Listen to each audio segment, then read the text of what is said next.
होता है। उससे पहले भी बहुत सारे राजा हुए होंगे। तो जालोर को अपन संपूर्ण इतिहास पढ़ांगा, क्योंकि सिलेबस में तो सारा इतिहास है। क्योंकि हमने पढ़ा है अलाउद्दीन खिलजी का राजस्थान अभियान, उस स्टोरी में बहुत सारे राजा आ रहे हैं, तो याद रखने में थोड़ा आसानी होती है। अदरवाइज आप बुक गाइड वगैरह पढ़ोगे तो उसमें अलग अलग ही दे रखा है, कोई ऐसे कनेक्टिविटी नहीं है। वो कनेक्टिविटी तो अपन एक स्टोरी के माध्यम से, वो 3 4 जो भी 5 साके हुए, अलाउद्दीन खिलजी राजस्थान का 5 दुर्ग जीत्या, बड़ा बड़ा बाकी छोटा मोटा कई और दुर्ग जीत्या। तो भी स्टोरी के अंदर सारा लोग आने लग रहे हैं वास्ते, वो थोड़ा इंटरेस्टिंग भी हो जाता है और आप भूलते भी नहीं हो। तो आज यहाँ पर जालोर को इतिहास पढ़ डाला, क्योंकि स्टोरी तो आपको बता दी, कल बता दी थी ना, पिछले 3 दिन से ही बात कर रहे हैं। जालोर का कौन सा, जालोर का कौन सा चौहान है, लेकिन कौन सा चौहान, सोनगरा चौहान। बहुत बातें बता रहा किया था ने, हाड़ा चौहान क्यों कहवा, सोनगरा चौहान क्यों कहवा, सब पता है नहीं था ने है। तब हूँ पहला तो बात करांगा कि जालोर की पृष्ठभूमि, फिर पढ़ेंगे, याद आया, फिर क्या पढ़ेंगे, शासक। आ जाओ।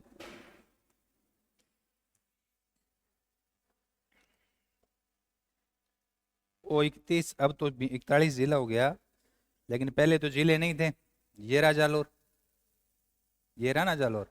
तो आप जालोर के बारे में पहले कॉमन बातें, या सोनगरा चौहान के बारे में कौन कौन बातें पढ़ांगा। जालोर जो नाम है वो जाल वृक्ष की अधिकता के कारण इन क्षेत्र में जाल का पेड़ ज्यादा वास्ते जालोर नाम पड़ गयो। और एक कहानी और भी है कि यहाँ जलंधर नाथ, नाथ संप्रदाय में एक साधु हैं, जलंधर नाथ की तपोभूमि होने के कारण जलंधर नाथ के नाम पर, है ना, जालोर नाम पड़ गया। इनका कई नाम और है, जाबालीपुर, ठीक है ना, जयबालीपुर। और इसका जलालाबाद भी नाम कर दिया किसने, अलाउद्दीन खिलजी के सेनापति कमालुद्दीन गुरुग ने 1311 जालोर किलो जीतने के बाद में। अटे पहला परमार रहता, परमार, परमारों के बाद कौन आ गए यहाँ, चौहान। लेकिन ये चौहान कहलाते हैं सोनगरा चौहान, क्योंकि जालोर को दुर्ग है वो सोनगिरी, है ना, पहाड़ी पर है, इसलिए सोनगरा चौहान हम लोग कहते हैं। क्लियर है। तो इतनी बात आप जालोर की पृष्ठभूमि में अपन याद रखनी है। तो गुरु जी के बातें याद रखनी है। पहली बात, जालोर जो नाम है, जालोर नाम के पीछे 2 बातें हैं। एक तो यहाँ जाल वृक्ष ज्यादा है, जाड़ का पेड़ जानो ही होते, जाल वृक्ष की अधिकता की वजह से। दूसरा जलंधर नाथ, जालंधर नाथ ये क्या है, तपोभूमि है, और जालंधर नाथ की तपोभूमि की वजह से इनका नाम क्या है, जालोर है। यहाँ के गुरुजी चौहान है। यहाँ पूर्व में कौन रहते थे, पूर्व में रहते थे परमार, और उसके बाद कौन आगे, जालोर, सॉरी चौहान। लेकिन ये चौहान कौन से है, सोनगरा चौहान।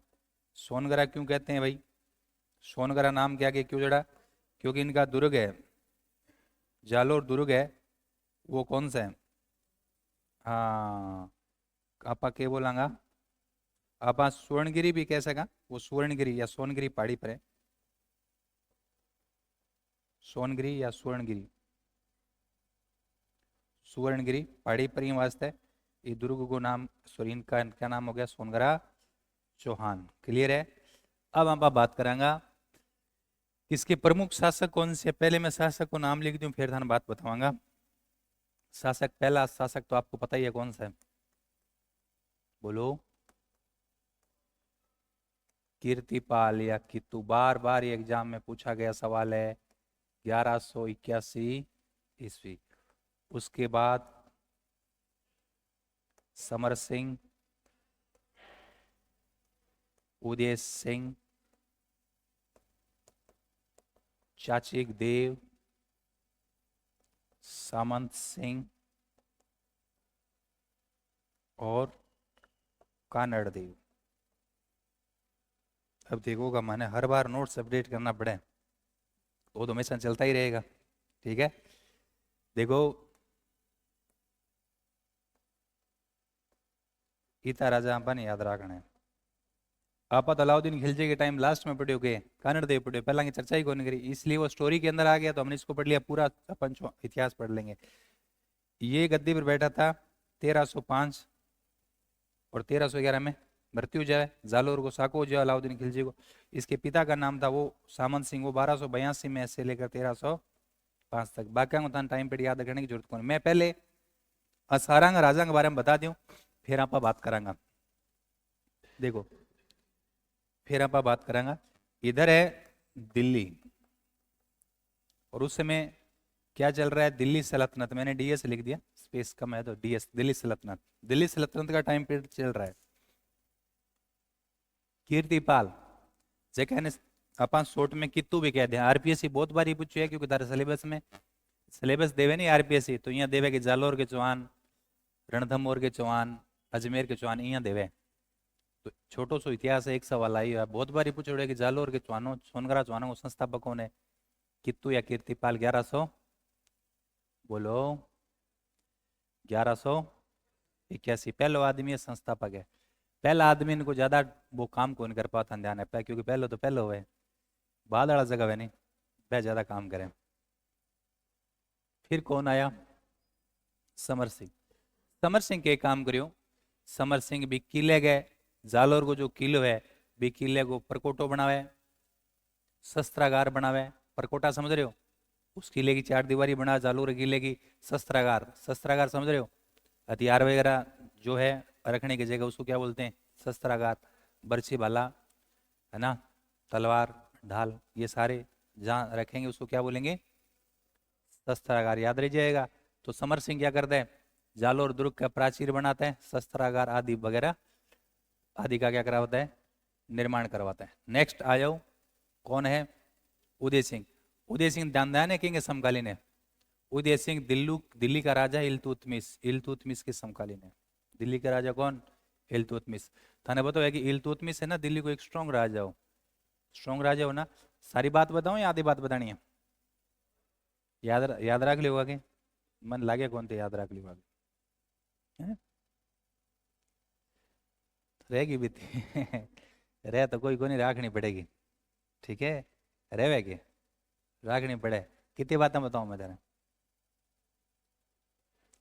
हैं सारी अभी कौन बताई, बहुत बातें बाकी हैं, क्योंकि कैपेसिटी होनी जरूरी है।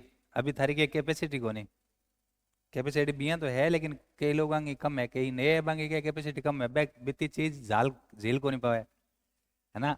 आपने देसी भाषा में कह देनी को इतनी चीज हो झाले को नहीं, तो बस झालन वाली बात होगी, उसको वहन नहीं कर सकता। इसलिए कैपेसिटी तुम्हारा बैकअप अच्छा हो जाएगा तो धीरे धीरे तुम बहुत सारी चीजें, है ना, याद हो जाएगी।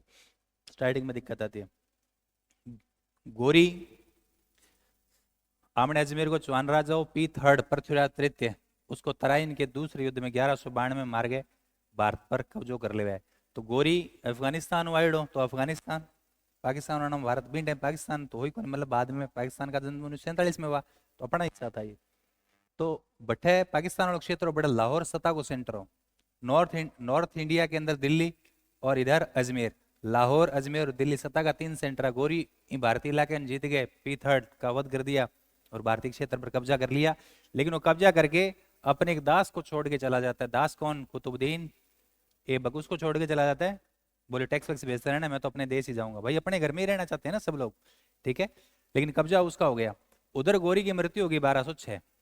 तो 1206 में मृत्यु होगी। तो कुतुबुद्दीन ऐबक जब रहता था ना, तो न तो दिल्ली रहता था ना अजमेर रहता था, वो लाहौर ही रहता था। उसको पता था कि कल को कोई दिक्कत होगी तो लाहौर से सीधा सीधा निकल लेंगे काम अफगानिस्तान। अजमेर और जो दिल्ली ये तो भारत के अंदर पड़ते हैं, तो ये तो पता ही रहता है। तुम भी ऐसा ही सोचते हो, मतलब, है ना राजधानी कैसे बनाते हो, वैसे ही बनाते हो ना कि कल को दिक्कत होगी इधर से निकल लेंगे। प्लान ए बी सब रहता है भाई, रेडी रखना पड़ता है ना, ठीक है। तो देखो क्या है कि कुतुबुद्दीन ऐबक लाहौर ही रहा था, राजधानी उसकी लाहौर ही थी। कुतुबुद्दीन ऐबक भी ज्यादा टाइम तक शासन नहीं कर पाया। 1206 में तो गोरी की मृत्यु हो जाती है। 1206 से 1210 4 साल ये शासन कर पाया। हालांकि उन्होंने अफगानिस्तान से कनेक्शन कट कर दिया, ठीक है, टैक्स वैक्स नहीं भेजता था, क्योंकि उसको पता था कि जिस व्यक्ति ने हमें गद्दी दी वो तो खत्म ही हो गया, अब दूसरे से लेना देना ही नहीं है। समझ रहे हो बात। तो वो कनेक्शन कट कर दिया और वो फ्री था वहां से। लेकिन उसकी एक आदत थी, पोलो खेलता था। कौन, कुतुबुद्दीन ऐबक। और आदत कोई भी चीज की गलत हुए, आदत नहीं लगानी चाहिए, ठीक है। आदत लगने के बाद क्या है मनुष्य फिर तड़पता है, यदि वो चीज नहीं मिलती तो क्या है, लत लग जाती तड़पाया ना कर। तो आदत तो मतलब लागनी नहीं चाहिए, लेकिन दिक्कत आया कि आदत ही साड़ी चाहिए, अगर लागे भी ना रही कोने लाग ही जावे है। ठीक है, अलग अलग आदतें होती है, कुछ आदतें बुरी होती है, कुछ आदतें क्या होती है अच्छी। साइकोलॉजी के अंदर है आपके ये चैप्टर, कुछ आदतें अच्छी होती है, कुछ आदतें क्या होती है बुरी। बुरी आदतें ऑटोमेटिक ये आदमी एक्सेप्ट कर लेता है, और बुरी आदतें पता नहीं कब बन जाती है, पता ही नहीं चलता।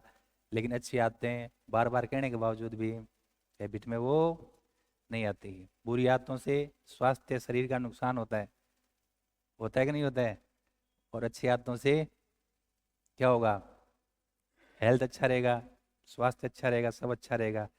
लेकिन ये जानते हुए भी बुरी आदतें क्या है छूटती भी नहीं है। बताओ, तीसरी क्लास की आदत लाग रही है, अभी तक कौन छूटी। पोस्टर चिपकाना पड़ा है, बोले आदत छुड़वाएं मात्र 3 दिन में, है कि नहीं है। प्रयास कर रहे हैं भाई। तो आपको क्या ध्यान रखना है? कहाँ थे हम लोग।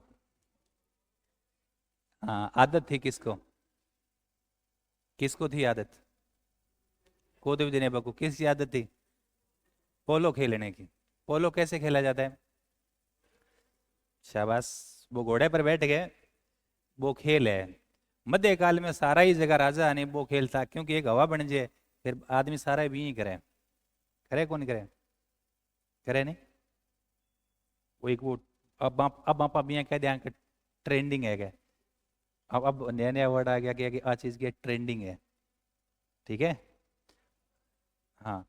तो मध्यकाल में क्या पोलो, चौगान, चौगान खेल खेलता, सारा ही खेलता, आपने आपने बहुत खेलता।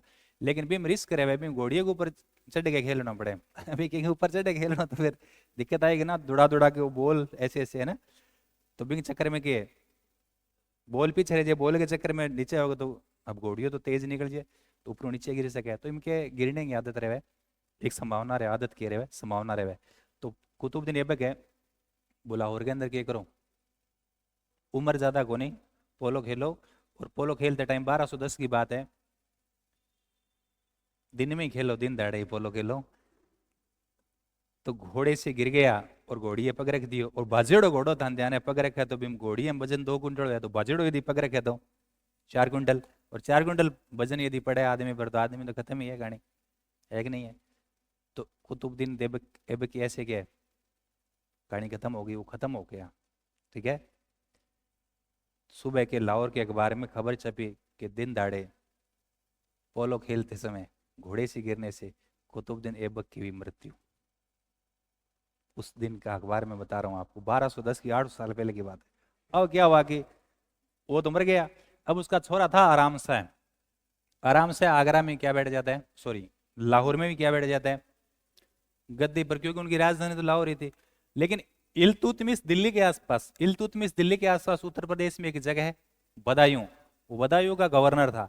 और इल्तुतमिश इंटेलिजेंट आदमी था, उसको लगा कि यार अब बढ़िया है, कुतुबुद्दीन ऐबक खत्म हो गया, वो आराम से कोई ज्यादा उसका अनुभव ही नहीं है, और हमारे पास में दिल्ली पड़ती है और दिल्ली सतह का सेंटर है और ये बीचों बीच है, तो अपन क्यों ना ऐसा करें कि दिल्ली पर जाकर कब्जा कर लेते हैं और बोल देंगे भैया हम है राजा।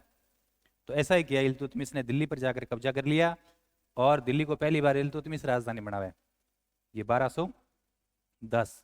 और फिर वो इल्तुतमिश इंटेलिजेंट आदमी बन खलीफाओं परमिशन पत्राचार किया, खलीफा से परमिशन भी लिया कि मैं आपके सिद्धांत विधाओं का प्रचार प्रसार करूंगा, आप मुझे मान्यता दो। खलीफा ने उनको मान्यता भी दे दी थी।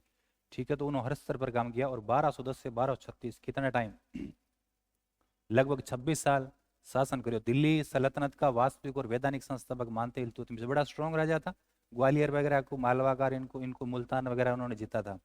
हालांकि वो आराम सा है, वो चुप नहीं रहा था, वो आया था इसको हराने के लिए, लेकिन आराम शाह को बड़े आराम से इल्तुतमिश ने हरा दिया युद्ध के युद्ध में। ठीक है, तो आराम शाह का कहानी खत्म हो गया और इधर ये दिल्ली में आ गया। तो इल्तुतमिश कह सका कि दिल्ली सल्तनत को पहलो वैधानिक और वास्तविक संस्थापक हो, वो आसपास के इलाके पर के कब्जो करियो। तो इल्तुतमिश मेवाड़ में भी खूब बार आयो, अपन ध्यान है। बीन टाइम के अंदर उदय सिंह गढ़ हो, जालोर वो राजा हो, इल्तुतमिश आपने वो जो है ना मंडोर जोधपुर, मंडोर तक का इलाका जीत लिया था। लेकिन जो जालोर में आयो नहीं, जालोर में इल्तुतमिश की पार को नहीं पड़ी, घेरा डालियो, लेकिन मजबूर होकर घेरा उठाना पड़ा। लास्ट में दोनों के बीच में संधि भी। ठीक है, तो कहते हैं कि उदय सिंह को कहा गया कि तुर्क सेना का मान मर्दन करने वाला राजा है कौन? उदय सिंह। मतलब दिल्ली सल्तनत का इल्तुतमिश की भी हिम्मत नहीं भी किले के अंदर घुसने की। हमने कहा कि फारसी इतिहासकार कहते हैं कि जालोर का किला, मैंने जब कानड़ देव जो हम कल देख रहे थे तो हमने कहा कि कभी शत्रु ने जालोर के किले के गेट से कभी प्रवेश नहीं किया, इधर उधर से आए, वो बात अलग है। चलिए, उदय सिंह तुर्क सेना का मान मर्दन करने वाला। उसके बाद कौन हुआ? चाचिक देव।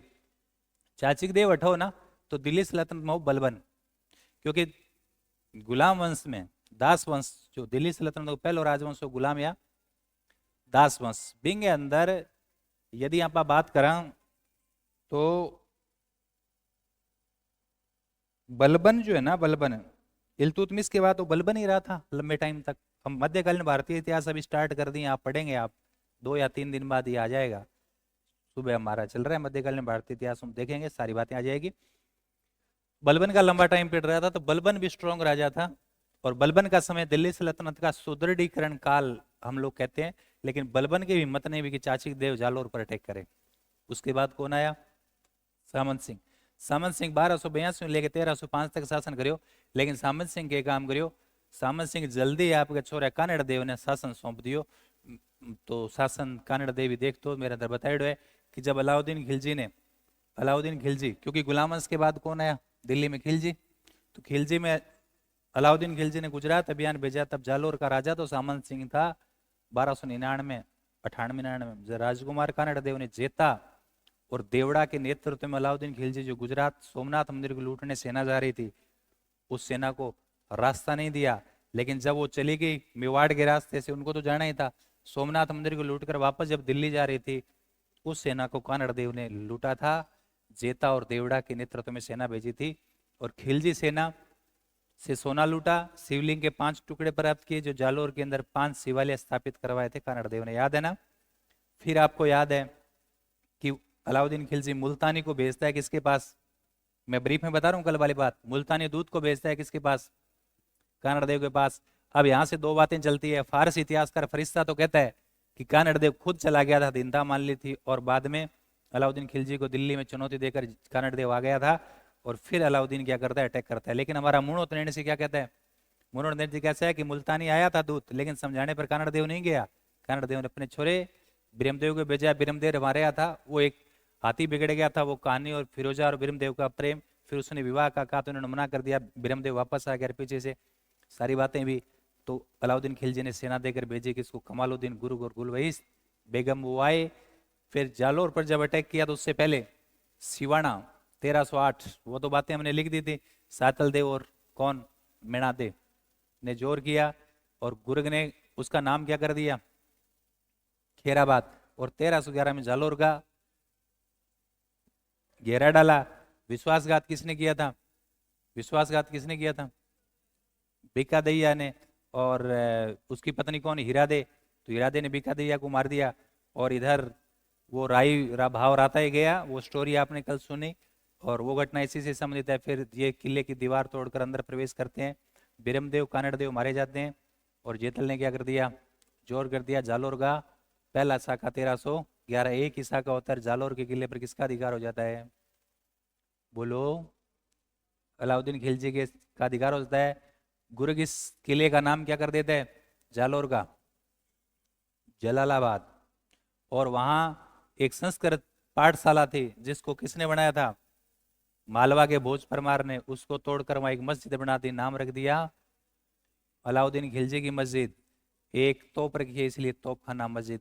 फिर ब्रह्मदेव के शव को ले जाया गया दिल्ली, फिरोजा ने अंतिम संस्कार किया। फिरोजा यमुना में डूबकर आत्महत्या कर लेती है, तो जालोर के लोगों ने क्या बना दिया? फिरोजा का मकबरा।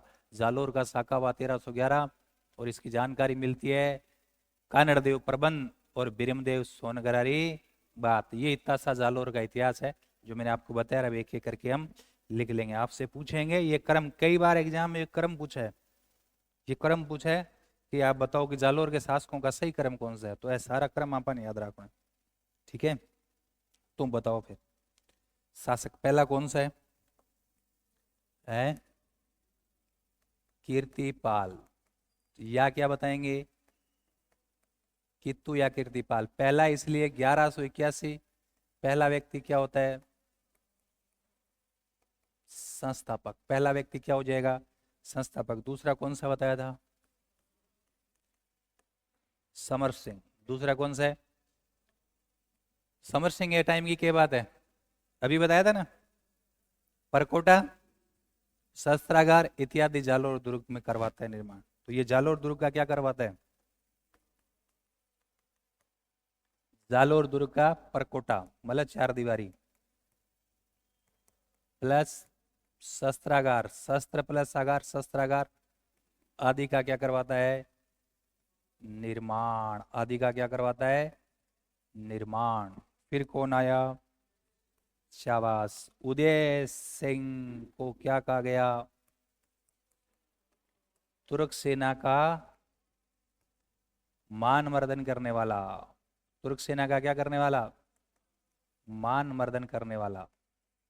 तुर्क सेना का मान मर्दन करने वाला इसको कहा गया। ये किसके समकालीन है?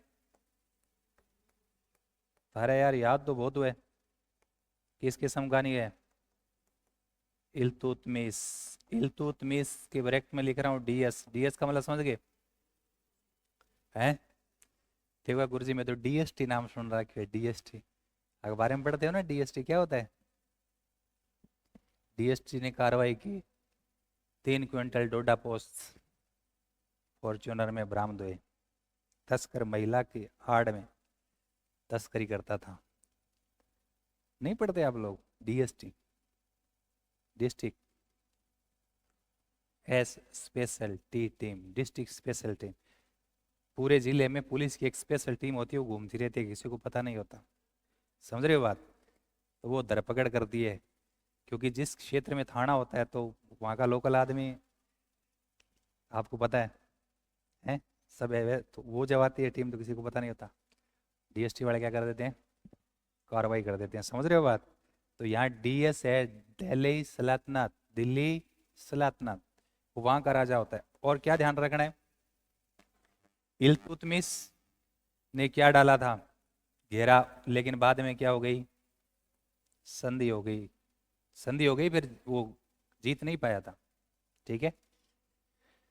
तुर्क सेना का मान मर्दन करने वाला। उदय सिंह के बाद कौन सा बताया? चाचिक देव। चाचिक देव किसके समकालीन है? किसके समकालीन है?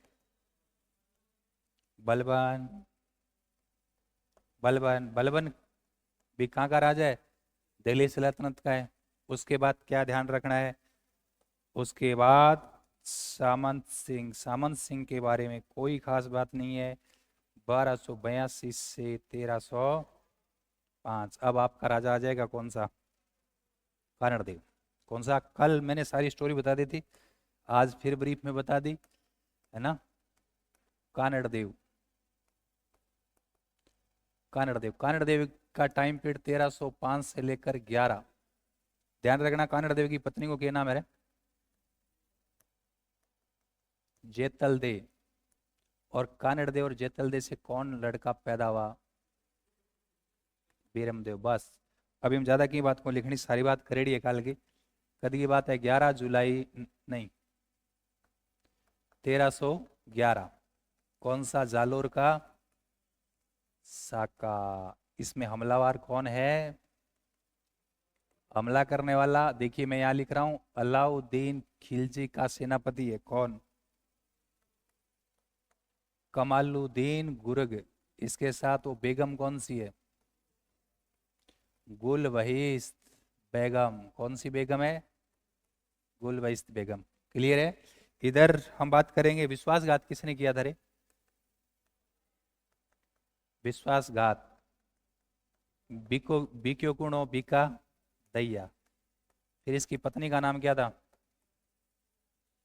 बीका दैया। सो रहा था, सोए हुए बीका दैयो को उसकी पत्नी हीरा दे ने क्या कर लिया?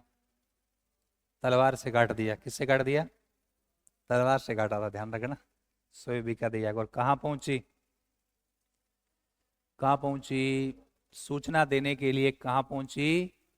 कानड़ देव के पास। लेकिन तब तक क्या हो चुकी थी? देर। देर हो जाए भाई, टाइम पर काम है वही काम है, बिना टाइम से फिर कोई मतलब नहीं है। थे भी नौकरी लगोगा, अभी नौकरी लगोगा तो ही फायदा है। कितने साल में? हाँ, अभी जल्दी नौकरी लग जाओगा बिया तो देखो मैं तेन बताऊँ 20 सालों में पहला नौकरी लगे नहीं, पिछले तो मजो घटी को नहीं। फिर भी थे 25 साल का लग जाओगा ना तो ही की है, ठीक है। 30 साल बाद में कोई मतलब ही को नहीं। 30 साल बाद में कोई मतलब है क्या? रस ही खत्म हो जाएगा। यदि ब्याह मंडे 16 साल में, जब तो देखो फायदो है। 20 साल मोटो हो गयो टाबर, और यदि ब्याह मान रहे हैं तो कोई मतलब नहीं है। 16 17 साल 18 साल 20 से कम कम शादी हो गई बहुत बढ़िया, उसके बाद कोई मतलब ही नहीं है। इस लिहाज से सारे ओरेज हो गए हैं। हैं? नहीं, सही है, मैं बता रहा हूं ना।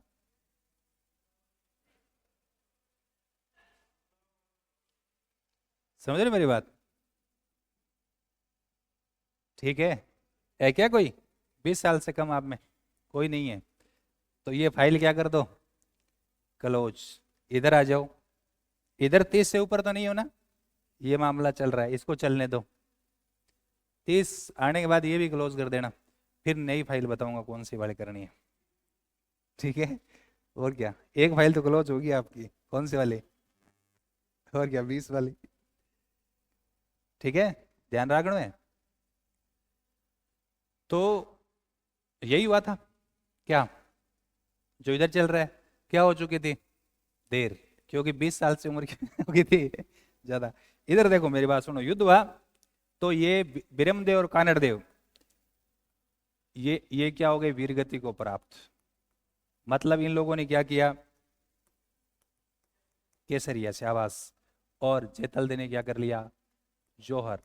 अब है ना केसरी और जोर है ना, जद इनके बोलांगा साको। ये जालोर का क्या हो गया, साको। देखो सुनो, छोटी सी बात है, टाबरा कई बार ध्यान को नहीं में। आपने एक परंपरा है कि जब स्त्रु हमलो करेगो तो पुरुष लोग है योद्धा है वो केसरिया रंगी पगड़ी धारण करके, केसरिया रंगी पगड़ी धारण करके लड़ाई कर से बिन बोलता केसरियो करनो वह पुरुष करता। दो परिणाम होता का, तो युद्ध जीत जानता हार जानता, जीत जानता जब तो कोई दिक्कत को नहीं, लेकिन वो हार जाते तो महल के अंदर जो महिलाएं हैं वो अपनी सतीत्व की रक्षा के लिए अग्नि या जल में कूद जाया करती थी और अपने प्राण त्याग देती थी कि स्त्रु हमारे टच नहीं करना चाहिए। पहले की बात बता रहा हूं, स्त्रु क्या नहीं करना चाहिए, टच ही नहीं करना चाहिए, वो अपने प्राण दे देती थी। ऐसी ऐसी परंपरा रही है हमारे राजस्थान में। समझ रहे हो बात? पहले की बात है ये। तो वो क्या करती थी, जोर। जोर दो टाइप का, आपके सतीत्व की रक्षा के लिए या तो अग्नि में प्रवेश कर जाती थी या जल में प्रवेश कर जाती थी। ए दोनों काम होता जदी के तो साकू थी, दोनों काम नहीं हुआ तो के तो अर्ध साकू, वो जैसलमेर में उड़ है अर्ध साकू। समझ गए बात क्या?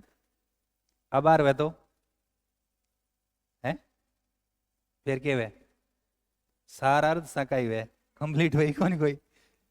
चलो, इंग बाद में देखो सुनो, ये बिरमदेव है ना, बिरमदेव ये हो गया, इसका कब्जा हो गया। बिरमदेव के शव को कहां ले जाया गया, दिल्ली, क्योंकि दिल्ली में बेसब्री से कौन इंतजार कर रही थी, फिरोजा। फिरोजा ने इसका शव का क्या किया, वो कटोरे वाली बात याद है ना, अंतिम संस्कार किया। और ये फिरोजा ने कौन सी नदी में डूब डूब कर सुसाइड कर लिया है? अरे दिल्ली में कौन सी नदी बह रही है, यमुना। यमुना नदी में डूब कर इसने क्या कर लिया, आत्महत्या। और इसका फिर मकबरा कहाँ बना दिया, जालोर में इसका क्या बना दिया, मकबरा। अब देखो कमालुद्दीन गुरु का जाला, कमालुद्दीन गुरु क्या करता है, जालोर इसकी जीत हो गई, इसने जीत कर जालोर का नाम ही चेंज कर दिया, क्या कर दिया, जलालाबाद। और जालोर के अंदर एक संस्कृत स्कूल ही, संस्कृत स्कूल पाठशाला कण बनाई। भोज परमार, भोज परमार घटे को मालवा को थे वो राजस्थान की आयो, क्योंकि भोज परमार राजस्थान आ, क्योंकि राजस्थान इलाके पर बन कब्जो कर लियो। तो वो संस्कृत को प्रकांड विद्वान हो तो संस्कृत को क्या देगा, बढ़ावा देगा। इसने जालोर में संस्कृत स्कूल बनाई थी। इस संस्कृत स्कूल को तोड़कर, इसको तोड़कर कमालुद्दीन,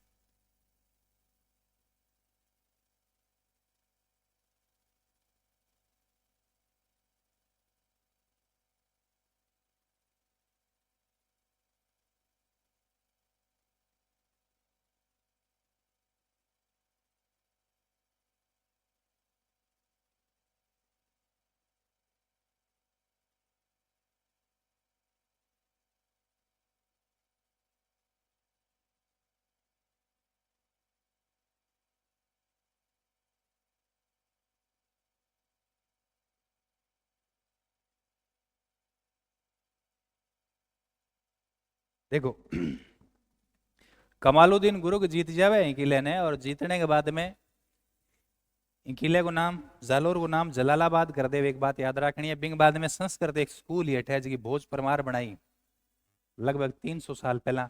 बी संस्कृत पाठशाला नाम तोड़ के कमालुद्दीन गुरु के बना दे अलाउद्दीन खिलजी की मस्जिद। बिंग अंदर तोपर खड़ी मस्त बोला तोपखाना मस्जिद। इधर वो फिरोजा वाली बात करी ली। इन सारे ये जालोर ये साका हुआ गुरुजी की सारे की जानकारी, ये युद्ध की जानकारी क्या में मिले, इसका वर्णन कहाँ मिलता है? कन्नड़ देव प्रबंध किताब है, प्लस बीरम देव सोनगरारी बात, बीरम देव सोनगरारी बात, कन्नड़ देव प्रबंध और बीरम देव सोनगरारी बात। कन्नड़ देव प्रबंध और बीरम सोनगरारी बात, इसको कौन लिखता है गुरुजी? इसको लिखता है पद्मनाभ। कौन लिखता है? पद्मनाभ। कन्नड़ देव प्रबंध और बीरम सोनगरारी बात, कन्नड़ देव प्रबंध कन्नड़ देव के नाम पर और बीरम देव सोनगरारी बात। क्लियर है? अब आप बात करांगा कि अलाउद्दीन खिलजी गो हमलो करने को की कारणों, जालोर पर अलाउद्दीन खिलजी ने हमला क्यों किया था? अलाउद्दीन खिलजी ने जालोर पर हमला क्यों किया था? चित्तौड़ पर हमलो करने को कारण आप पढ़ नहीं है? पहले 1301 अमीर रणथंभौर पर अटैक करता है, उसका भी कारण पड़ा। चित्तौड़गढ़ 1303 सा को भट्टा हमलो करो, बिंगा भी कई कारण पड़ा, और अठे भी के कारण कुछ तो कारण रहे होंगे, उसने अटैक किया। तो उधर जालोर और अमीर कारण सारे कॉमन ही है, कारण सारे क्या कॉमन है। अब आप सीखे ना कि बिना पढ़े आप आधी किताब तो ध्यान है, बिना काम की है, मतलब आप ऐसे कॉमन सेंस से आप पढ़ जाओगे तो हो गया आपका इतिहास। क्या कारण है बताओ? अलाउद्दीन खिलजी साम्राज्यवादी नीति का पोषक था, विस्तारवादी नीति का पोषक था, मतलब वो आपको साम्राज्य बढ़ाना चाहो। तो जब रणथंभौर और चित्तौड़ को जीत लिया तो फिर जालोर कौन से भाग के मुड़ी है, ठीक है, तो उसको तो करना ही था। लेकिन कई और कारण रहे होंगे, कई और कारण भी रहे होंगे। क्या? अच्छा, तात्कालिक कारण। देखो मन तो है अटैक करने का, लेकिन मतलब वो घड़ी नहीं आ रही, तो घड़ी आ गई, मतलब तत्काल जो कारण बना उसको बोलते हैं तात्कालिक कारण। रणथंभौर जीतने का तात्कालिक कारण क्या है? रणथंभौर पर चिमना बेगम को भगा के ले आया था वो कौन है? मोहम्मद शाह। इधर चित्तौड़गढ़ पर अटैक करने के तात्कालिक कारण क्या है? पद्मिनी का सौंदर्य, मतलब कहीं ना कहीं महिला का चक्कर है। इधर भी किसका चक्कर है? हैं? हैं? इधर किसका चक्कर है? इधर पुरुष का चक्कर है कौन सा? अल्टरनेट है तो महिला का ही चक्कर है, फिरोजा का। इसकी चोरी को रिजेक्ट कर दिया था किसने? भीमदेव ने रिजेक्ट कर दिया था प्रपोजल को, तो फिर उसको गुस्सा आया, तो तात्कालिक कारण वो है। समझ गए बात? ये बात है। और पुरानी रंजिश है कौन सी? है जालोर वालों ने मार्ग ही नहीं दिया था। वो 10 साल 11 साल पहले जब सोमनाथ को लूटने के लिए अलाउद्दीन खिलजी की सेना गई थी, और फिर आते टाइम उल्टा काम और कर दिया था, सेना को लूट लिया था। तो अलाउद्दीन खिलजी को तो गुस्सा पहले ही था, पुरानी रंजिश के चलते, और फिरोजा तात्कालिक कारण फिरोजा वाला, उसके चलते उन्होंने कहाँ कर दिया? जालोर पर अटैक कर दिया। समझ गई बात? बहुत सिंपल है, कई कारण है। पहला लिख रहा हूं, अलाउद्दीन खिलजी की कौन सी नीति है? विस्तारवादी नीति। फिर कौन सा? 1298-99 में अलाउद्दीन खिलजी की सेना को लूटा था किसने? कानड़ देव ने। तात्कालिक कारण हम क्या कह सकते हैं? है फिरोजा के प्रपोजल को क्या कर दिया? क्या कर दिया था? रिजेक्ट। किसने? भीमदेव ने। इतिहास की पहली घटना है, देख लो, इतिहास की पहली घटना है जब लड़का क्या कर रहा है? लड़की को रिजेक्ट कर रहा है कि हम शादी तुमसे नहीं करेंगे। देख लो, तो उसका अंजाम क्या हुआ? मृत्यु इसका अंजाम क्या हुआ? मृत्यु। आजकल तो नहीं पढ़ते अखबार में कि देखो देखो फेरों से पहले दूल्हे के मंडप में पहुंची प्रेमिका, है ना, आता है ना। तुम अखबार नहीं पढ़ते, इसलिए तुम्हारा ज्ञान है वो क्या है, कमजोर है। तुम फोन में ही लगे रहते हो, फोन छोड़ दो, अखबार पढ़ो। क्योंकि देखो थाने में बताऊं, कोई भी चीज है ना, देखने में ज्यादा पढ़ने में ज्यादा किया हुआ है। आनंद था ध्यान की बात को, तुम कोई स्टोरी देख रहे हो, मतलब देख रहे हो, देखने से ज्यादा उसको पढ़ते हैं ना, जब मजा आता है कि उसमें क्या रहता है। हाँ, पढ़ने में क्या है, भी सारी लैंग्वेज और सारी चीज अच्छी हो जाएगी, वो के भी अच्छा हो जाएगा। लेकिन करें क्या, तुम्हारी आदत है क्या होगी आजकल, हार्ड कॉपी वाली चीजें नहीं रही, लिखित में कुछ है नहीं, सारी सॉफ्ट कॉपी है, अंदर ही वो वीडियो पड़ा है 19 मिनट वाला है ना, तुम देख लेते हो। तो ज्ञान की बातें देखा करो, पढ़ा करो तुम। चलो, हो गया ना ये, ठीक है, आगे बढ़ जाए, ठीक है, हो गया जालोर, आगे क्या बढ़ना है, जालोर की कहानी क्या है। अच्छा एक चीज और, मैं जो मूल बात आपको बता रहा था, जालोर साके के बाद एक जालोर का व्यक्ति बच गया था, एकमात्र जीवित सोनगरा कौन बच गया था, सोनगरा चौहान। एकमात्र जीवित सोनगरा चौहान कौन बचा था, क्या, मुंछाड़ा मालदेव। अब आपको पता है ये जोधपुर वाला मालदेव नहीं है, ध्यान रख लेना, क्योंकि एक जैसा नाम बहुत सा भाई। इन्हें देखो, इस चित्र में समझ मास्टर है। इधर दिल्ली में कौन है, अलाउद्दीन खिलजी। एक के दिल्ली में कौन है, अलाउद्दीन खिलजी। चित्तौड़गढ़ में अलाउद्दीन खिलजी ने अपने छोरे को, किसको, खिजर खां को छोड़ा था, कब, 1303 छोड़ा था ना, 1303 में चित्तौड़गढ़ को जीत लिया था, हैं, चित्तौड़गढ़ को जीत लिया था 1303 में, तो अपने छोरे को सौंप दिया था जिसका नाम था खिजर खां, और चित्तौड़गढ़ को नाम ही खिजराबाद कर दियो। लेकिन एक बात बताओ, भले ही उन्होंने चित्तौड़गढ़ किला जीत लिया, अपने छोरे को वहां का राजा बना दिया, चित्तौड़गढ़ की जनता कभी उसे स्वीकार करेगी क्या, कभी स्वीकार नहीं करेगी।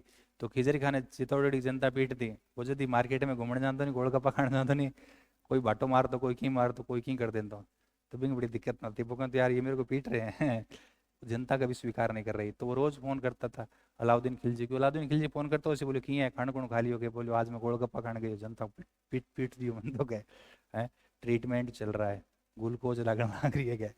ये कहता था कि मुझे वापस बुला लो तुम दिल्ली, मैं यहाँ नहीं रहूंगा।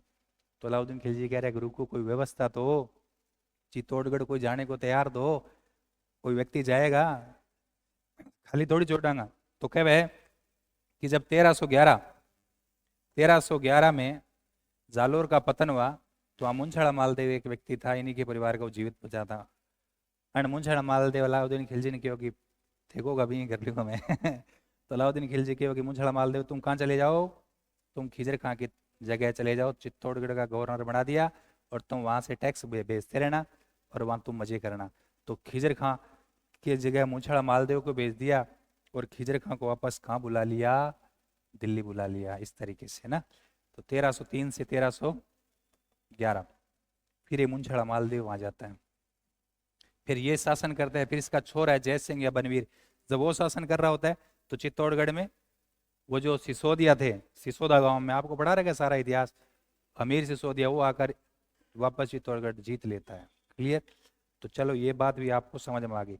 अब आप ध्यान रखना है, देखो हमने जितने भी चौहान थे सारे चौहान कर लिए, मैं एक मैप के थ्रू बता रहा हूँ कितने चौहान थे, क्योंकि आप में से कुछ लोग नए आ गए, अब तुम्हें पता नहीं है कि पता नहीं क्या पढ़ा रहे हैं।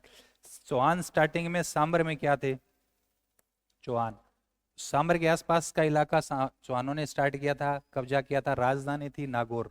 ये बात कब की है, 551 ईस्वी की, जहां संस्थापक कौन है, वासुदेव। फिर ये परिवार बढ़ा, तो सांबर से एक शाखा आ गई, मैं लिख रहा हूँ पीएन, पी मतलब पाली जिले में, न मतलब नडोल, नड्डुल वर्तमान में नाडोल कहते हैं, नाडोल की शाखा आ गई। नाडोल में कौन आया, 960 में गुरुजी आ गए लक्ष्मण, उसने नाडोल दुर्ग बनाया, आशापुरा माता का मंदिर बनाया, नाडोल का किला। फिर नाडोल में इनका मामला जमा नहीं, तो फिर नाडोल से कहाँ आ गए, जालोर। गुरुजी जालोर आना कुणो, अभी तो बतायो कित्तू, कब, 1181, जालोर के सोनगरा चौहान। 1311 में जालोर वालों का क्या हो गया, पतन हो गया, तो फिर जालोर वालों का पतन हो गया, तो जालोर वाले ही है वो कहाँ चले गए, सिरोही। जालोर वाले है वो कहाँ चले गए, सिरोही। फिर सिरोही के चौरान वहां कौन गया था, लुम्बा। लुम्बा चौहान कब, 1311। भाई जिस साल जालोर का पतन और उसी साल सिरोही लुम्बा चला गया और वहां देवड़ा चौहानों की स्थापना कर दी।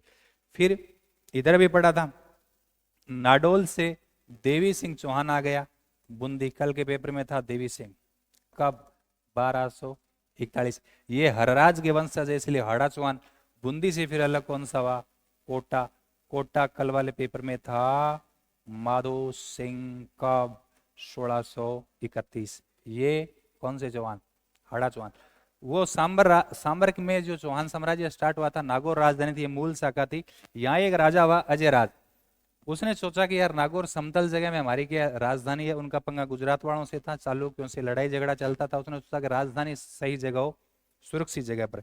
तो ये कहां से कहां आगे, ये नागौर से आगे अजमेर, अजय राज। कब, कब, 1113।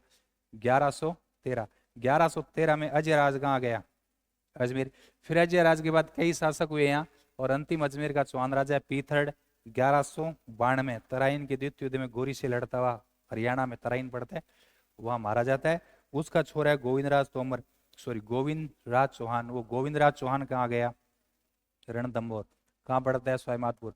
गोविंदराज 1194 में कहाँ गया, रणथंभौर। फिर गोविंदराज के वंशज आगे होता है हमीर चौहान, जो 1301 में अलाउद्दीन खिलजी से लड़ता है। तो ये चौहानों की राजस्थान में सारी ब्रांच है, ये 10वीं बार बता रहा हूँ आप, ठीक है। जब चौहान स्टार्टिंग में पढ़ाए थे तब भी बताया था। तो हमने सांबर अजमेर के चौहान पढ़े, जालोर के पढ़ लिए, सिरोही वाला मैंने एक दिन पढ़ा दिया था आपको, देवड़ा चौहान आपको याद है तो। कोटा बूंदी का भी पढ़ लिया, रणथंभौर का भी पढ़ लिया। एक अलाउद्दीन खिलजी के राजस्थान अभियान में रणथंभौर वाला भी आ गया, जालोर वाला आ गया, समझ रहे हो बात। चित्तौड़गढ़ का वो वैसे ही आ गया रतन सिंह। तो हमने ये सारी चीजें पढ़ी है। तो ये आपका चौहान कंप्लीट हो गया। चौहान कंप्लीट होने के बाद में कुछ और राजवंश है, उनको भी हमें पढ़ना है। एक राजवंश हम पढ़ेंगे परमार। क्या पढ़ेंगे, परमार। पहले मैं समझा देता हूँ, फिर बात करेंगे। छोटा सा राजवंश है, कोई ज्यादा लंबी चौड़ी बात को नहीं, ठीक है। देखो कौन सा वंश पढ़ना है, परमार। देखो परमार राजवंश कठ हुयो, मालवा गंदर हुयो। ये कौन सा इलाका है, मालवा। गुरुजी मालवा, अरे मालवा ये वाला इलाका जो मध्य प्रदेश का नीचे वाला क्षेत्र है ना, ये कौन सा वाला, यहां से देखो कहाँ, 12, कोटा, झालावाड़, यहां से लेकर ये पूरा इलाका क्या कहलाता है, मालवा। वैसे भौगोलिक दृष्टि से देखें तो ये अरावली और ये विंध्याचल, अरावली और विंध्याचल के बीच का इलाका है, वो कहलाता है मालवा, मध्य प्रदेश के नीचे वाला मालवा। इस क्षेत्र को नाम हो मालवा। वर्तमान तो मध्य प्रदेश स्टेट हो गया, पहले अलग अलग क्षेत्रों के अलग नाम। मालवा के अंदर मूलतः कौन सा राजवंश हुआ है, परमार, जिसकी राजधानी रही है धारा नगरी। कौन सी, धारा नगरी, जिसको हम लोग क्या बोलते हैं, धार जिला बोलते हैं, वर्तमान में धार जिला है। कभी इस परमार वंश में एक राजा हुआ था भोज परमार, याद है क्या, भोज परमार। बहुत पढ़ते हैं, बचपन में पढ़ा होगा कि कहाँ राजा भोज और कहाँ गंगोत्री, इस भोज राजा के नाम से कहा। ये कब हुआ था, 1010 से लेकर 1055 में हुआ था। मतलब ये मान के चलो 1000 साल पहला हुआ भोज परमार, ठीक है। भोज परमार विद्वान राजा हो। देखो मैं तने बतायो कि अण अपना राजस्थान के चित्तौड़गढ़ दुर्ग में तो त्रिभुवन नारायण मंदिर बनाया था। इसी भोज परिवार ने जालोर के किले में क्या बनाया था, संस्कृत पाठशाला, जिसको कमालुद्दीन तोड़कर अलाउद्दीन खिलजी की मस्जिद बनाता है। और जो चित्तौड़गढ़ के त्रिभुवन नारायण मंदिर इसने बनाया, उसको कालांतर में वो पुराना हो गया था, है ना, जर्जर हो गया था। तब मोकल ने क्या बनाया, जीर्णोद्वार कराया, उसे मोकल जी का मंदिर या समिधेश्वर मंदिर कहते हैं। तो अब बात अपन ध्यान रखिए, भोज परमार। अभी हम सुबह जो बैग चल रहा है उसमें हमने सुबह देखा है 8वीं से 12वीं शताब्दी पूर्व मध्यकाल, जेके के अंदर छोटा छोटा राजवंश है ना, गुजरात अड़ार है, सारा पढ़े है। आप में से कुछ लोग आते हैं तो आपने पढ़ा होगा। भोज परमार वो संस्कृत का प्रकांड विद्वान था, इसने उस समय कॉलेज खोला था धारा नगरी में, उस समय कॉलेज, खुद संस्कृत का प्रकांड, बहुत सारी किताबें लिखी थी, ठीक है। 50 किताबें लिखी है, राजा होने के बावजूद 50+ किताबें, राजा होने के बावजूद। आप इन जरूरत थी कि, लेकिन आप नौकरी लगने खातर एक किताब को नहीं पढ़ सका, लिखेड़ी याद कौन कर सका। इनको मतलब धीरे धीरे शिक्षा को के डिमोशन हुआ है, शिक्षा खत्म होती जा रही है। ठीक, चलो।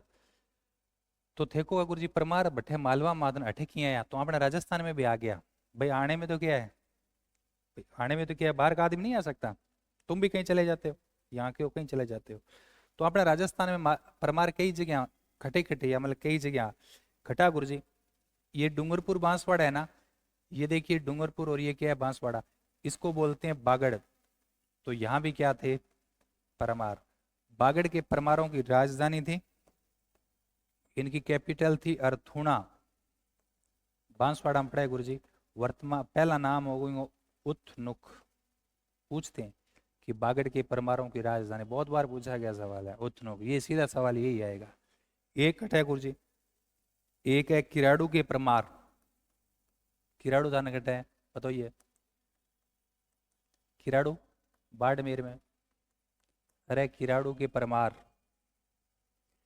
एक जालोर, अभी बताया आपको, एक जालोर के अंदर भी क्या है, परमार।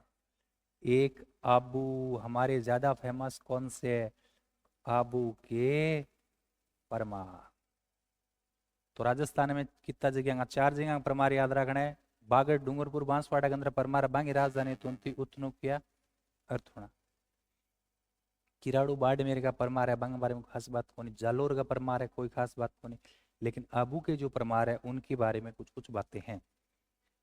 ए गुरु जी, परमार मूलतः मालवा का आबाद अठ लिख दी, मेन ब्रांच तो मालवा में ही। ठीक है। परमार का मतलब क्या होता है आपको बता रखा है, पर और मार। पर का मतलब क्या हो गया, स्त्रु। मार, मारने वाला। स्त्रु को मारने वाला।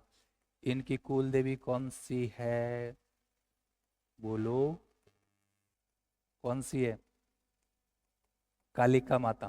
कुल देवी कौन सी है, कालिका माता। पर मार, पर स्त्रु को मारने वाला। कुल देवी कौन सी है, कालिका माता। इनको फेमस जो मंदिर है वो थांध्यानेगढ़ है, धारा नगरी में। क्लियर गुरु जी। और क्या ध्यान रखना है, और ध्यान रखना है कि इनकी उत्पत्ति, उनकी उत्पत्ति तो आपको पता है।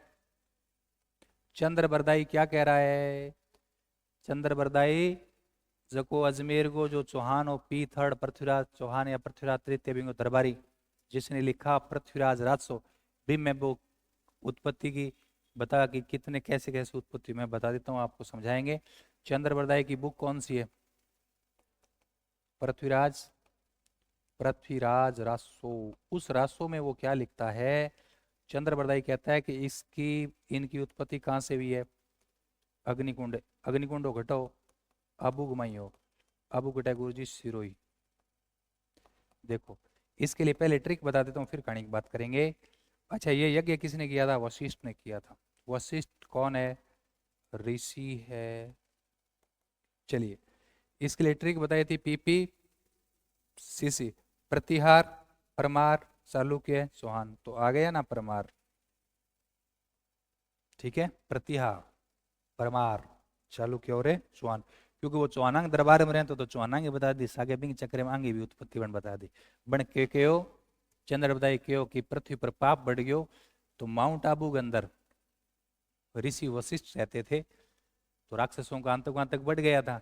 तो फिर उन्होंने क्या किया, हवन कुंड, हवन कुंड तो देखेड़ो थारो, कौन देखेड़ो, वो हवन कुंड है।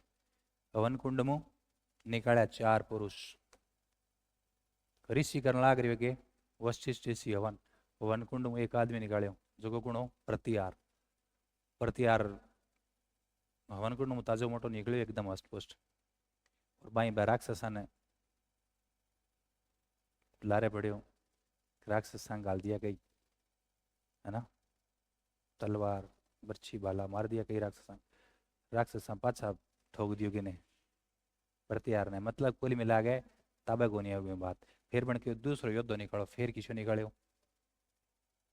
परमार। परमार आयो, भी ताबे को नहीं आयो। ठीक है। फिर चालुक्य, चालुक्य में नाम चालुक्य और बाकी दम को नहीं हो गए। ठीक है। फिर किन काटियो, चौहान। चौहान आयो नहीं, बन बन सल्टा दिया किने। ऐसी कहानी है मतलब, ठीक है। भी ज़्यादा कुछ सीरियस लेने वाली बात को नहीं मां, ठीक है, कुल मिला के, ठीक है। ऐसे ध्यान रखना। तो ये गुरुजी परमार हो गया। तो अपन क्या करना है, अपन और तो कोई परमार ज्यादा कोई खास जानकारी को मिले, लेकिन माउंट आबू के परमार है उनको हमें देखना है। किसको देखना है? माउंट आबू के परमार। छोटा सा ही है, ज्यादा नहीं है। चलो, माउंट आबू था ध्यान है कठा है गुरुजी, ये रहा आबू, ऊपर उठा हुआ पर्वत खंड है। यहाँ सिरोही के अंदर अरावली खूब विस्तार है, अरावली तो आप डिटेल में पढ़ रखी है, लेकिन आबू पर्वत खंड सिरोही में खूब अरावली फैलेडी ऊंचाई, ठीक है। लेकिन उसके ऊपर पहाड़ के ऊपर भी ऐसा आबू पर्वत खंड ऐसा है, ये पूरा पहाड़ है, पहाड़ के ऊपर यूं टाइप वो है। 8 इंटू कितना किलोमीटर का ये है? 19। 8 किलोमीटर और 19 किलोमीटर ऊपर उठा हुआ है माउंट आबू। आबू पर्वत खंड जगह ने बोला। अठेगा 3 राजा पर ध्यान रखना है। कौन सा राजा है? आबू का परमार, आबू के परमार वंश।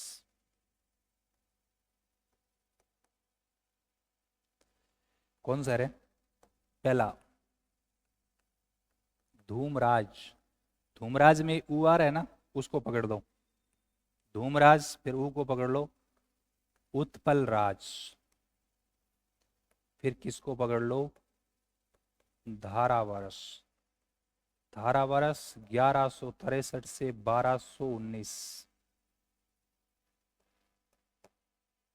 ध्यान सुनो, धारावर्ष। धूमराज संस्थापक हो जाएगा, पहला व्यक्ति है तो क्या हो जाएगा? संस्थापक। और उत्पल राज के टाइम से वंशावली की क्या होती है? शुरुआत। धूमराज स्थापित कर दिया, माउंट आबू का परमार वंश बाद में बीच में इतिहास नहीं मिलता। उत्पल राज के बाद नियमित इनका क्रमबद्ध इतिहास मिलता है। तो वंशावली की शुरुआत, वंशावली संयुक्त शब्द है, वंश और अवली।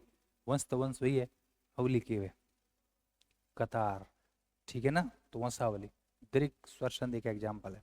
चलो, उत्पल राज के टाइम वंशावली स्टार्ट हो गई, लेकिन सबसे शक्तिशाली राजा कौन सा है? धारा वर्ष।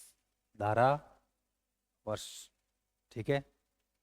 ओ वर्षा जी मैंने धार चाले मियाँ तगड़ो राजा हो, और हरिके नहीं हो धार दे दे अंदर, ठीक है। तो नाम क्या हो गया? धारा वर्ष। और ये वर्षों तक क्या देता रहा? धार। कितने वर्षों तक देता रहा बताओ? 1263 से कब तक शासन कर रहा है? कितने साल हो गए हैं? गिनती को नहीं आता ना है? बताओ, कितने साल को शासन करे? तो कितना देखो, नाम ये धारा वर्ष। बहुत वर्षों तक क्या देता रहा? धार। अब देखो किसको धार देगा ये, इधर देखो बता रहा क्या यार। ये क्या है? गुजरात। गुजरात में इधर यार, ये चलो नीचे लाएं क्या इसको? चलो यार नीचे लाते हैं ना, क्योंकि नीचे लाना जरूरी है, ठीक है। नहीं समझ में कौन यहाँ से? इधर कौन है? माउंट आबू में कौन है? धारावर्ष है। क्या कह रहे हो? अच्छा ऊपर चला गया के? अरे उसको चेंज कर देंगे, ऊपर क्या, ऊपर वाले को नीचे लिए हैं, ऊपर नीचे तो होते रहते हैं, इसमें क्या है? ऊपर नीचे तो चीजें चलती रहती है, कभी गाड़ी नाव पर और कभी नाव गाड़ी पर। ऊपर नीचे हुए बिना फिर फायदो के हुए, वो तो प्रकृति को नियम है, होना ही पड़सी भाई। अब सेट सेट है। चलो, अठगुण है, तुम भी समझो भाई। इधर कौन है ना? आरोप लगाएंगे गुरुजी थे था ना, बानी बाना पढ़ाओ, है ना। तो तुम्हें भी मैं पढ़ा रहा हूँ। इधर देखो, ये क्या है? धारावर्ष। कहाँ बैठा है? पहाड़ पे बैठा है। इधर कौन है? गुजरात। इधर नीचे क्या है? गुजरात। गुजरात का छोटा जो है मतलब राजा, जिसको मैं बता दूं आपको, मूल राज। या मैं, देखो कहीं कहीं मैं दोनों की बातें बता देता हूँ। भीम सेकंड, कहीं कहीं मूलराज मिलता है।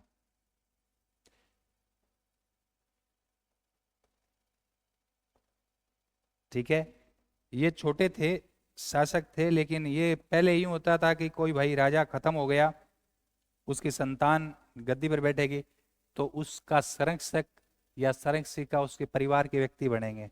तो कौन बनी संरक्षिका? इनकी माँ, जिनका नाम क्या था? नाइकी देवी, संरक्षिका बन गई। अब क्या है कि बिन टाइम के अंदर वो अफगानिस्तान, ऊपर अफगानिस्तान, और अफगानिस्तान में गुण हो गोरी, अफगानिस्तान में गुण हो गोरी, गोरी पढ़े हो, इतिहास पढ़े हो, बोले आपनो पहला अठेगो जो राजा हो, महत्वपूर्ण राजा महमूद गजनवी। सुबह हम पढ़ रहे हैं भारतीय इतिहास, तो उसने पढ़ा, गोरी ने पढ़ा कि पूर्व में यहाँ राजा हुआ था कौन? महमूद गजनवी।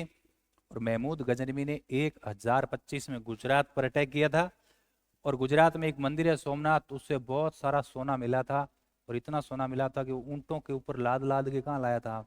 अफगानिस्तान। और उस घटना को 150 साल हो गए, तो 150 साल में तो मंदिर में वापस सोना आ गया होगा। तो गोरी ने सोचा कि हमें क्या क्या काम करना चाहिए? वही काम करना चाहिए जो किसने किया था? गजनवी ने। गोरी ने पता लगाया कि देखो वहाँ का राजा कौन है और क्या मामला है। तो गुप्तचर आए, वापस गए, गोरी को बताया कि वहाँ राजा तो छोटा बालक है, शासन तो एक महिला चला रही है। तो सामान्यतः अब नाम से स्पष्ट रहते कि शासन क्या चला रही है? कि महिला चला रही है।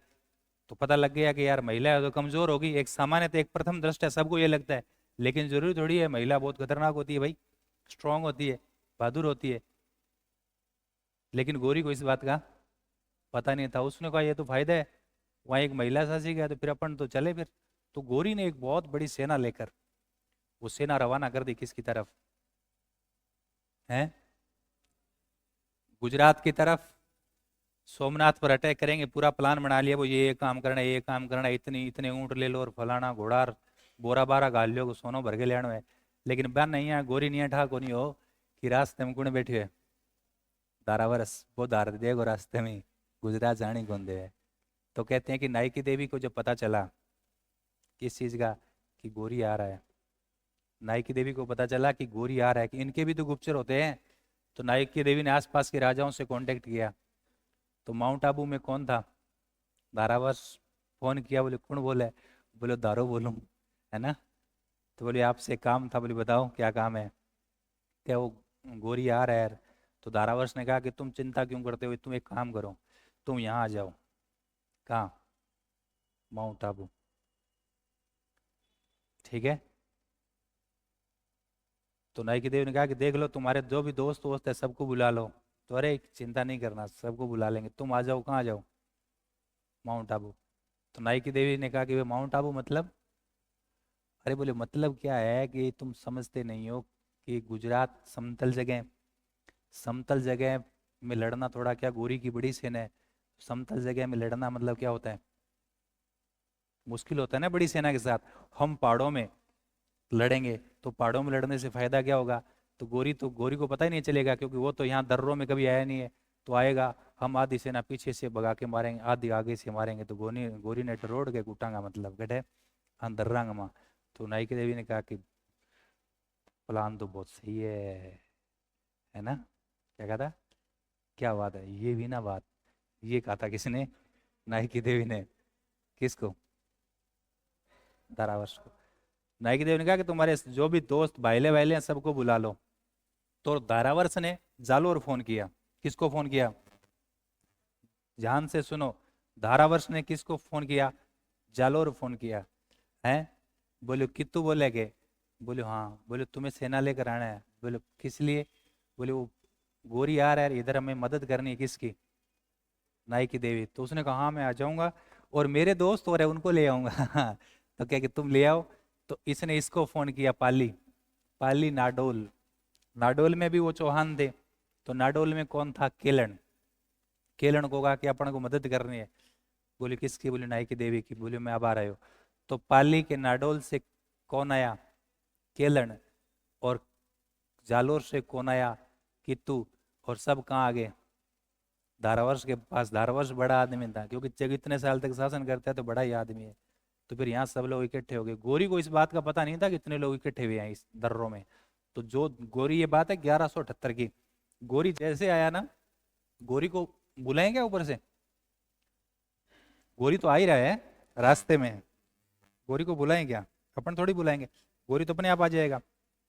तो गोरी इधर से आया, इधर से आया, तो यहां आया कहाँ? माउंट आबू। ठीक है, माउंट आबू में कहे कि गोरी ने घेर ले हुए। गोरी की सेना को बुरी तरीके से हराया किसने? है नाइकी देवी ने, क्योंकि मेन तो नाइकी देवी है ना। तो धारावर्ष तो मददगार में नाम आएगा, मूल नाम किसका आएगा? कैप्टन का नाम आएगा। तो नाइकी देवी ने इस माउंट आबू के युद्ध में बुरी तरीके से किसको हराया? है गोरी की सेना को। फिर गोरी का मुंडन करके भेजा था देश, अपने देश, बोले मुंडन करो, इसको बांधो, है ना। अगले दिन अखबार में आया था, बोले गोरी का माउंट आबू के घाटियों में नाइकी देवी ने मुंडन किया, मतलब उसको बुरी तरीके से हराकर गोरी को भेजा था वापस। कब की बात है ये? 1178। हमारे इतिहास में ऐसी बहादुर महिलाएं हुए भाई। ठीक है, तो गोरी समझ रहा था ना कि कमजोर है, हम अटैक कर लेंगे, तो हुआ नहीं ऐसा। तो इस युद्ध में धारावर्ष ने खूब मदद की, किसकी? नाइकी देवी की। धारावर्ष इतने लंबे टाइम तक शासन करता है। धारावर्ष की एक माउंट आबू गुमा अचलगढ़ को किलो है। अचलगढ़ के किले के कने एक मंदाकिनी कुंड है। आप माउंट आबू में ऊपर जाओगे तो आगे एक अचलगढ़ का किला आएगा। तो उस अचलगढ़ के किले के पास क्या है? मंदाकिनी कुंड है। अभी मंदाकिनी कुंड के कने पत्थर की धारावर्ष की मूर्ति बनाई रही है, और पत्थर की मूर्ति बना के भी हाथ में के देड़ है धनुष बाण, बालो को देड़ो धनुष बाण। और वो धनुष बाण, धनुष चलावे, बाण चलावे धनुष हूँ, और बिंग सामने 3 जोटा है, जोटा, और भी जोटा का पेट के माखर बाण निकालेड़ो है। 3 भैंसों को चीरते हुए बाण निकालेड़ो दिखाएड़ो है। यूं थे पतो लगा सको कि बिम कितो दम हो। मतलब ये मूर्ति क्या बता रही है कि धारावर्ष जब बाण छोड़ दो, नहीं जब धारा छोड़ दो, बाण छोड़ दो, तो मतलब जोटांग माखर बाण निकल जान। तो इतना मतलब क्या था, वो स्ट्रॉन्ग राजा था, तभी तो इतने लंबे टाइम तक शासन किया। तो आपने मूर्तियों में देखो कई चीजों को पता लगे। तो मैं बता देता हूँ इस बात, ये कौन सा है धारावर्ष? ये सर्वाधिक क्या है? शक्तिशाली राजा है, सर्वाधिक शक्तिशाली।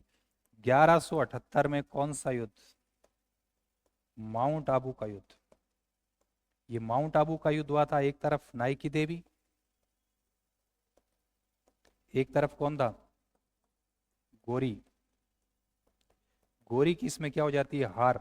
नाइकी देवी की क्या हो जाती है? जीत। इस नाइकी देवी की हेल्प कौन कर रहे हैं? बताओ भाई, कौन हेल्प कर रहे हैं? धारावरस आबू का केलण, केलण नाडोल है, नाडोल पाली, और कौन है रे वो? कित्तू। कित्तू कहाँ का है? जालोर। गुरुजी धारावर्ष की यदि हम बात करें, कहाँ बताएं यार, इधर बता दें क्या? धारावर्ष की मंदाकिनी कुंड, मंदाकिनी कुंड घटे सिरोही में, जहां इसकी क्या है? पाषाण मूर्ति, पाषाण मतलब पत्थर की मूर्ति है किंगी, धारावर्ष की। और इसके सामने, सामने क्या है? 3 भैंसे, भैंसे, और वो भैंसे क्या है? छिद्रित। छिद्रित क्यों हो गए? कि इसने क्या चला रखा है? बाण। तो सारी बात किंग है, धारावर्ष की है। ये सारी बात किसकी है? धारावर्ष। तो 3 राजा याद रखने जटू आपने सवाल बन सके। आबू के परमाराओं की राजधानी कौन सी थी? कई बार ये सवाल पूछा है। खड़े, शाबाश। आबू के परमारों की राजधानी यदि आपसे पूछ ले, तो राजधानी मतलब कैपिटल कौन सी है? चंद्रावती। बहुत बार बताया, हमारे राजस्थान में चंद्रावती 2 है।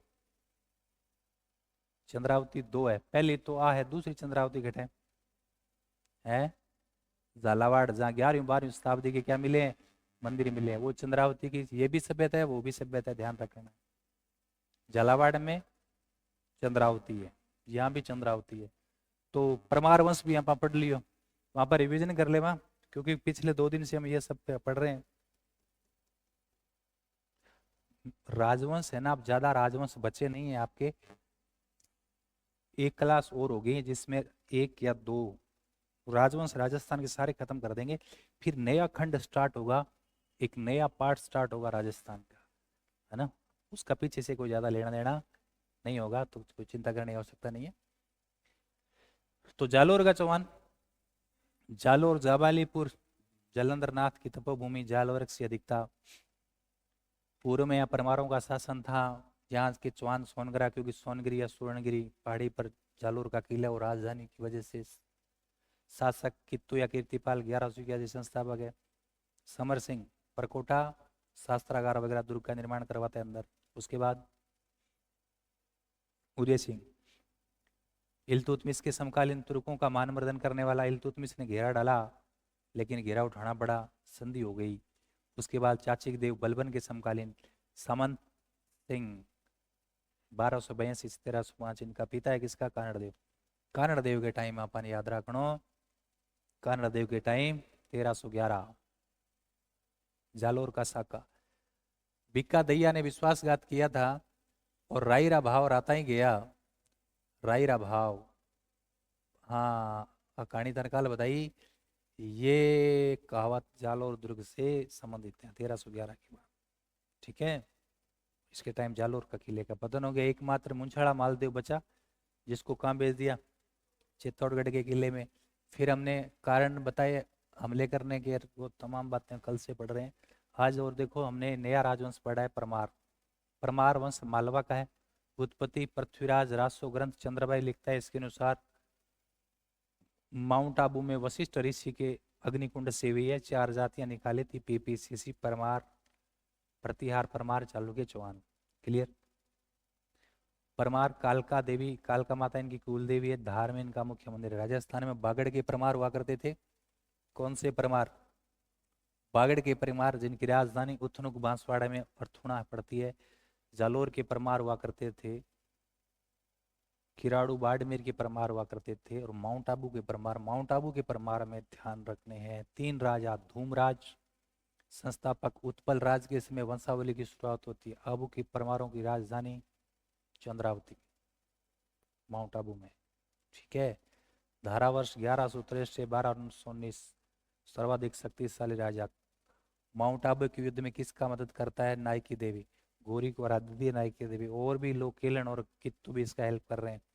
धारावर्ष की पत्थर की मूर्ति है अचलगढ़ किले के पास, मंदाकिनी कुंड के पास, जिसके सामने 3 छिद्रित भैंसा भी खड़े हैं, ठीक है। तो इतनी बात अपन ध्यान रखनी है। मुश्किल से 1 या 2 क्लास और होगी, राजस्थान के राजवंश खत्म हो जाएंगे सारे, ठीक है। छोटे छोटे राजवंश बचे